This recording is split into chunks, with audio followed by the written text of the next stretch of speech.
Gusto ni Ken na gumamit ng relong may diamond encrusted para makipagpalitan ng isang bag ng bigas sa may-ari ng tindahan ng bigas. Ngunit sinabi niya na hindi niya ito mababago. Inilabas niya ang susi ng $1,000,000 na luxury car at nag-alok na makipagpalitan ng kaunting bigas.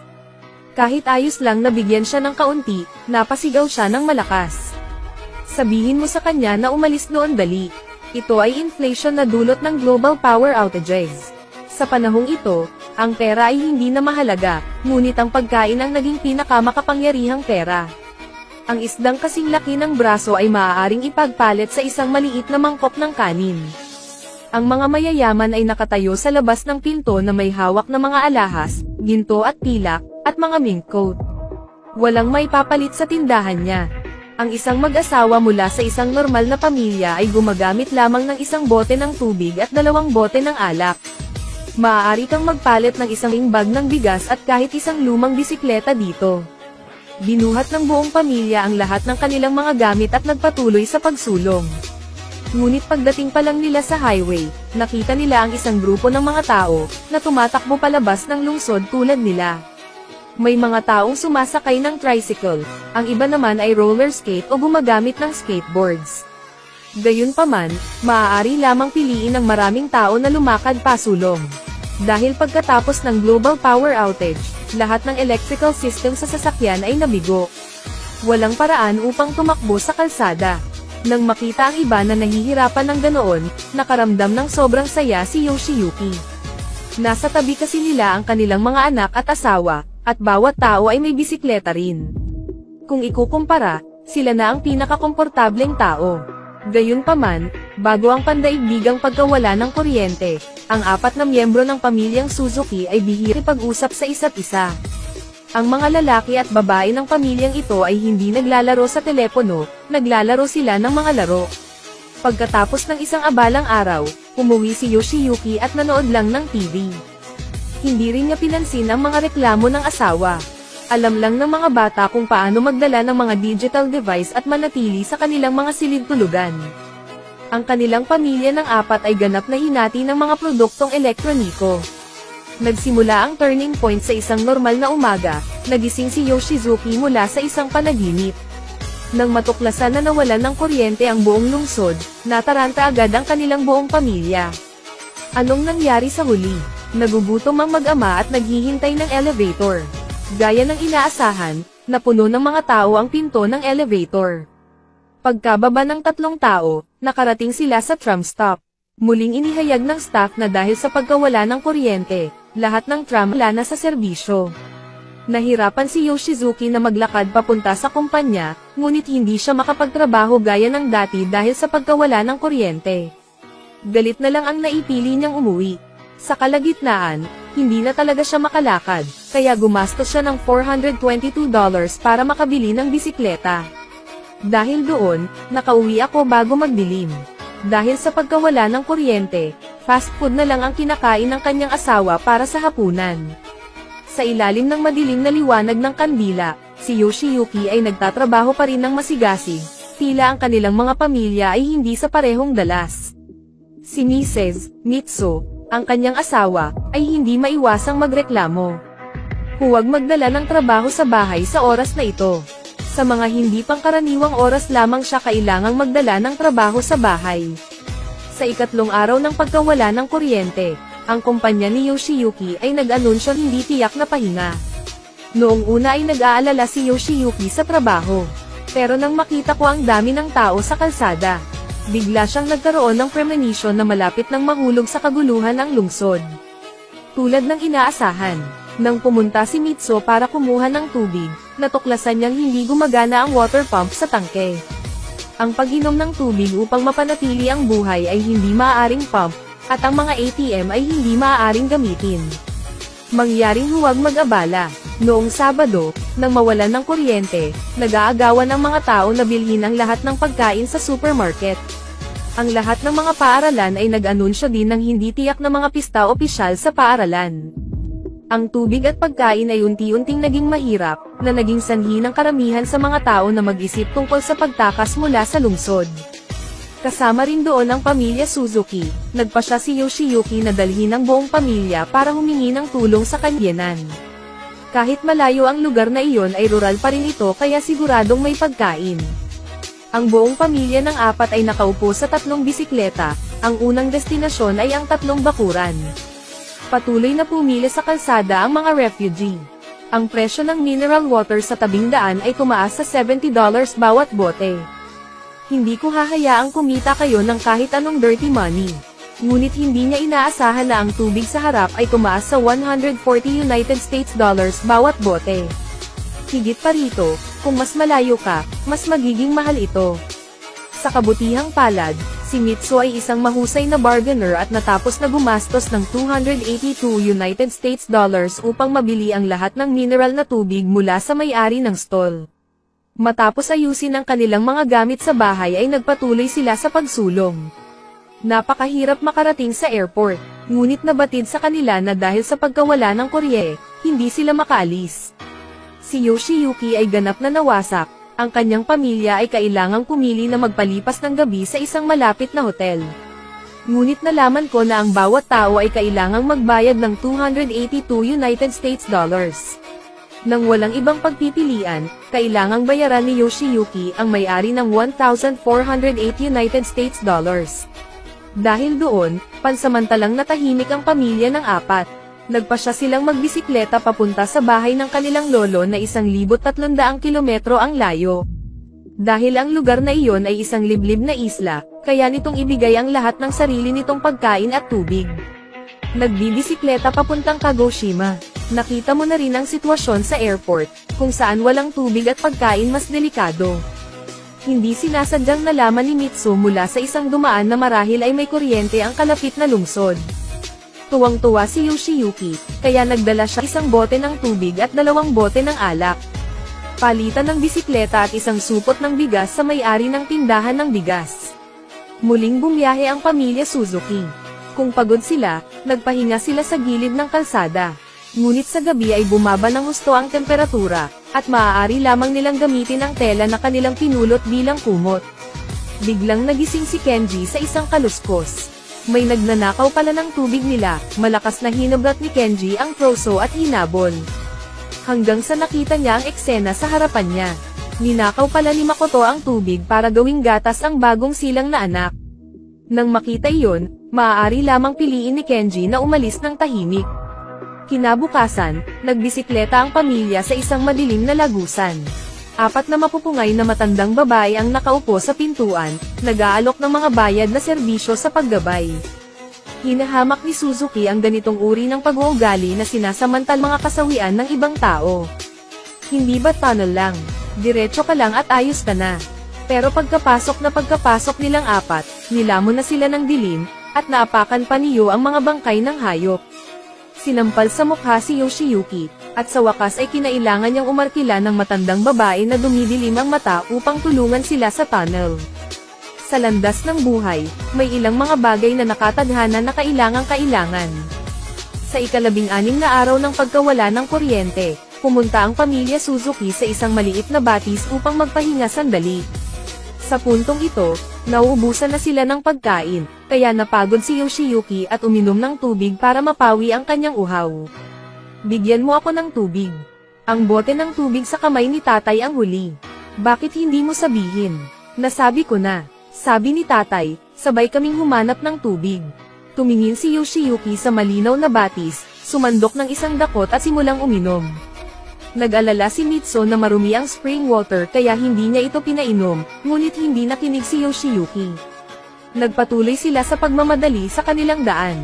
Bumuhos ang langit ng malakas na ulan sa hindi tamang oras, namilipit sila at tumakbo sa ilalim ng tulay para sumilong sa ulan. Ngunit nasira ang mga kagamitang naiwan sa labas, kaya mabilis na tumayo si Yoshiyuki. Akala nila gusto niyang ibalik ang mga gamit niya. Pero sa hindi inaasahang pagkakataon, nakainom lang si Yoshiyuki ng mineral water at tumakbo na talaga papuntang banyo. Nang hamupa ang malakas na ulan ay mabilis nilang tiningnan ang kanilang mga bagahe, sira na ang mga gulong at computer. Basag din ang baso ni Mitsu, bigas na binili sa isla sa mataas na presyo na may halong putik. Dahil sa malakas na ulan at malakas na hangin, napadpad ang mahirap na pamilya. Pagdating niya sa bagong lugar, naubusan na rin ng lighter ang pamilya ni Suzuki, kaya walang choice si Yoshiyuki kundi matutong magsindi ng apoy mula sa mga sinaunang tao. Dalawang bata ang dumating sa isang walang laman na supermarket. Kinuha ni Kenji ang isang bote ng electrolyte supplement water at walang sabi-sabing nagsimulang uminom. Huwag uminom ng mali. Okay lang, pwede mo naman inumin. Seryoso, ito ay distilled water, zing. Bagamat kaunti pa ang natitirang pagkain sa supermarket, nag-expire na ang lahat. Sa kabutihang palad, nakakita sila ng ilang dalatang pagkain ng alagang hayop, bagaman hindi ito masarap. Ngunit maaari itong mag-atubiling gamitin upang punan ang tiyan. Bumalik ang dalawa na may daladalang mga gamit ng makilala nila si Yoshiyuki. Binigyan siya ni Kenji ng signal bullet, gamit ito ay mas mabilis kaysa sa pagbabarena ng kahoy para masunog. Pagkatapos ay itinapon ni Kenji ang kanyang pinakamamahal na telepono, naiwan lamang ang case ng telepono upang ayusin ang gulong. Sa pamamagitan ng pangyayaring ito, si Kenji ay lumaki at nakamit ng higit pa kaysa kay Yoshiyuki. Day 22, nawalan ng kuryente. Ang pamilya Suzuki ay nagpapanatili ng kanilang pisikal na lakas salamat sa electrolyte supplement na tubig at dalatang pagkain ng pusa. Sa daan ay may nakilala rin silang pamilya. Isang pamilyang nakasuot ng makukulay na damit ang naglaro ng baraha at kumain ng masasarap na pagkain na matagal na niyang hindi nakikita. Sila at ang pamilya Suzuki ay parang mga tao mula sa magkasalungat na direksyon, Aktibong tinanong ni Kenji ang kausap kung saan niya nakuha ang mga bagay na ito. Hindi rin sila madamo at ibinahagi nila ang kanilang kaalaman sa kaligtasan sa kagubatan sa pamilya Suzuki. Nagpalitan ng magiliw at masigasig na mensahe ang dalawang pamilya sa isa't isa. Para naman kay Yoshiyuki, matinding selos siya at naupo mag-isa sa isang tabi. Tama, pareho silang padre de pamilya, bakit ang laki ng pagkakaiba? Sa malupit na mga kondisyon, mahusay na mapoprotektahan ni Toshio ang kanyang asawa at mga anak. Sa pagbabalik tanaw sa aking sarili, bukod sa pagiging naiinip at pag-alis, nandoon din ang kamahalan ng padre de pamilya. Walang pag-iisip tungkol sa pagtugon sa mga pangangailangang pang-emerhensya at kung paano lutasin ang mga problema. Sa daan, bukod kay Mitsu, ang dalawang bata ay binatikos ng husto si Yoshiyuki. Ika-43 araw ng pagkawala ng kuryente. Matapos ang maraming pagsisikap, sa wakas ay dumating ang pamilya Suzuki sa kalapit na lungsod. Ngunit ang nakikita ng mata sa kalye sa ngayon ay isang desolation lamang. Wala na rin kuryente dito, tinamaan na sila ng chismis.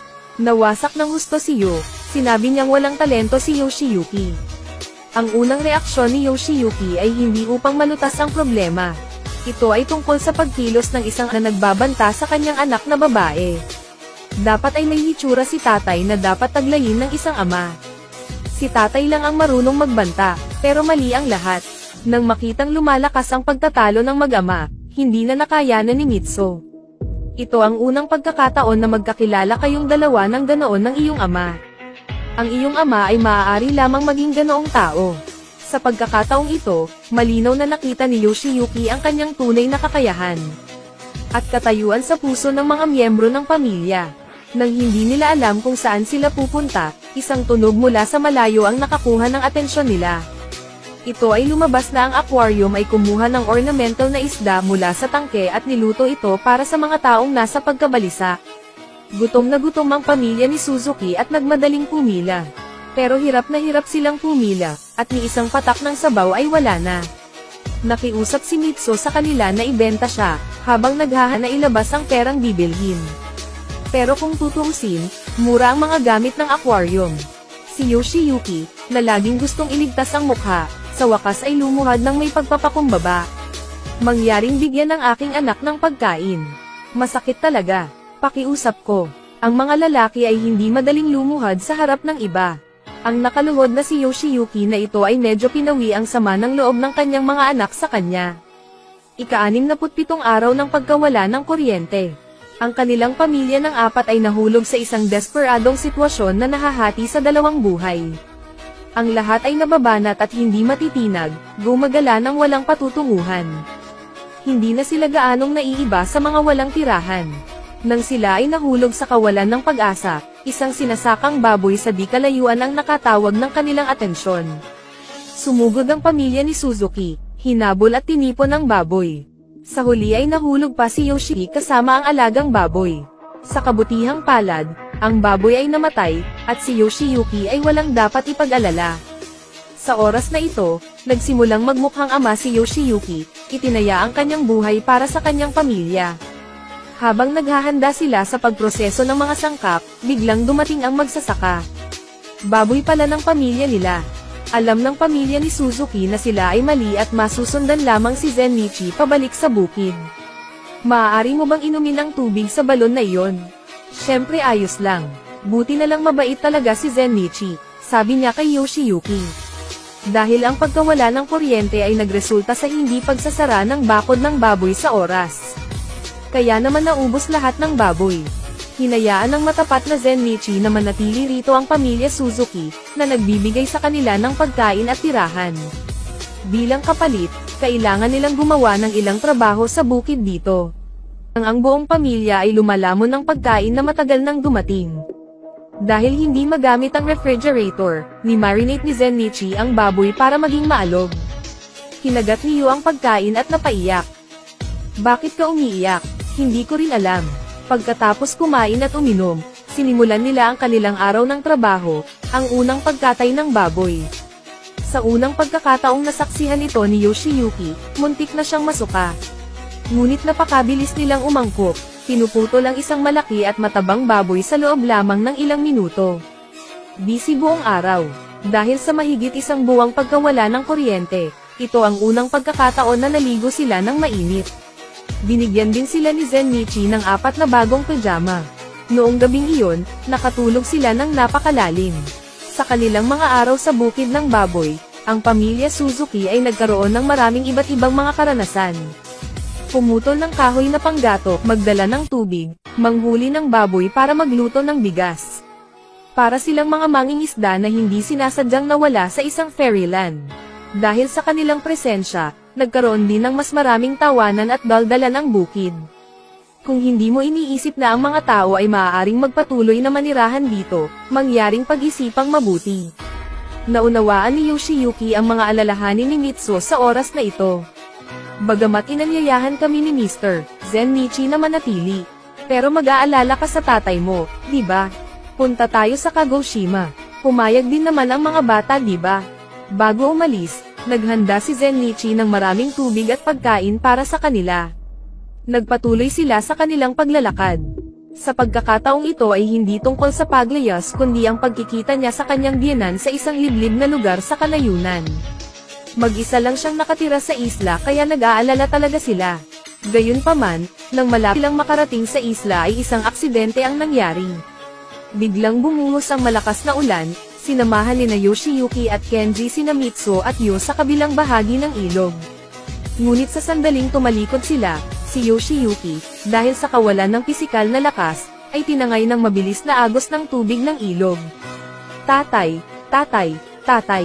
Pagkatapos ng malakas na ulan, natagpuan na lamang ni Kenji ang wig ni Yoshiyuki. Saglit na nalungkot silang tatlo kaya napigilan na lang nila ang kanilang mga emosyon at nagpatuloy sa kanilang paglalakad. Nakaramdam ng pag-iisa, mabait na pinakain ni Yu ang mga asong ligaw na tuyong baboy. Sa hindi inaasahang pagkakataon, may isang malaking grupo ng mga aso sa likod nila, ninanakaw ang lahat ng kanilang pagkain. Sa gulat ay nabali ni Mitsuo ang kanyang binti. Sa pagtingin sa mga mabangis na aso na may hindi nasisiyahang pag-iisip, alam nilang maaaring hindi nila maabot ang isla. Sa isang kritikal na sandali, isang malakas na ingay ang nakakuha ng kanilang atensyon. Ang tren pala ay nagdadala ng liwanag ng pag-asa, at ang mga magulang at kanilang mga anak ay naligtas. Sa tren, ibinahagi ng mga tao ang kanilang kagalakan sa pagligtas sa sakuna. Ngunit ang pamilya Suzuki ay nalubog sa sakit ng pagkawala ng isang mahal sa buhay. Bigla, mabilis na ihinto ang sasakyan. Lumabas na pagkatapos na maghiwalay si Yoshiyuki at ang kanyang pamilya, pumasa siya sa kanyang pananampalataya para lumangoy. Nang makita niya ang barko, sinindihan niya ang signal bullet na ibinigay sa kanya ni Kenji kanina, Zin. Nakita ito ni Mitsuo at agad na sinabihan ang tren na huminto. Pagtingin sa gusot na anyo ng isa't isa, humagalpak sila ng tawa, sa wakas ay muling nagsama-sama ang pamilya. Sa ika-108 araw ng blackout, sa wakas ay narating na nila ang isla. Harap ng bughaw na langit at dagat, ang aking lolo ay masayang nangingisda. Para kay Shigeomi, parang walang epekto sa kanya ang pagkawala ng kuryente. Nilamon ng kagalakan ng muling pagsasama-sama ang mga paghihirap at kabiguan sa daan. Ang malaking blackout na ito ay tumagal ng halos 2.5 taon. Ang pamilya Suzuki ay nanirahan din sa isla sa loob ng 2.5 taon. Bagamat walang anumang electronic entertainment device, hindi ito nakakabagot gaya ng inaakala. Sila ay namumuhay sa isang primitive na buhay. Kapag ang araw ay sumikat sila ay nagtatrabaho, kapag ang araw ay lumubog sila ay nagpapahinga. Naghahabi sila ng sarili nilang tela at nagtatanim ng sariling gulay. Ang mini survival game sa telepono ay naging realidad. Ito ay isang normal na umaga na hindi maaaring maging mas normal. Nagising si Suzuki sa isang malakas na tugtog. Tumagal ng 2 taon para magkaroon ng kakaibang sistor ang mundo. Ngunit ang pamilya Suzuki ay hindi kasing saya ng kanilang inaakala. Malapit na nilang tapusin ang kanilang buhay sa kanayunan, babalik sa kanilang reinforced concrete cage. Sa wakas ay bumalik sa lungsod, ang lahat ay nagbago, ngunit tila walang nagbago sa lahat. Ang relasyon sa pamilya Suzuki ay mas malapit kaysa dati. Ang mga babae ay gustong kumain ng isda, ang mga lalaki ay mahilig tumugtog ng gitara. Nandyan pala palagi ang magandang buhay. Ito ay isang pelikula na nagbubukas ng daan sa mga paksang pangkapaligiran. Sa katunayan, ang core ay maraming mga thumbnail. Sa mga matinding kontradiksyon na namumukod tangi sa lipunan ngayon. Mga malungkot na matatanda, mga taong nakayuko na nakatingin sa kanilang mga telepono. Ang paghihiwalay sa pagitan ng modernong sibilisasyon at primitive productive forces. Ang distansya sa pagitan ng mga relasyon sa pamilya ay nagpapahirap sa pakikipusap. Ang pagkawala ng kuryente ay isang bangungot o isang magandang panaginip. Ang parehong problema, ang bawat tao ay may iba't ibang paraan ng pagtingin dito. Itinoon ng direktor ang lens sa isang ordinaryong pamilya. Mahahanap natin ang sarili nating silweta sa pamilyang Suzuki. Ang proseso ng paglipat sa isla ay tulad ng isang paboritong paglalakbay upang masira ang yelo. Pahalagahan ang lahat ng mayroon ka. Dahil baka isang araw bigla na lang maglaho ang mga bagay na iyon sa mundong ito.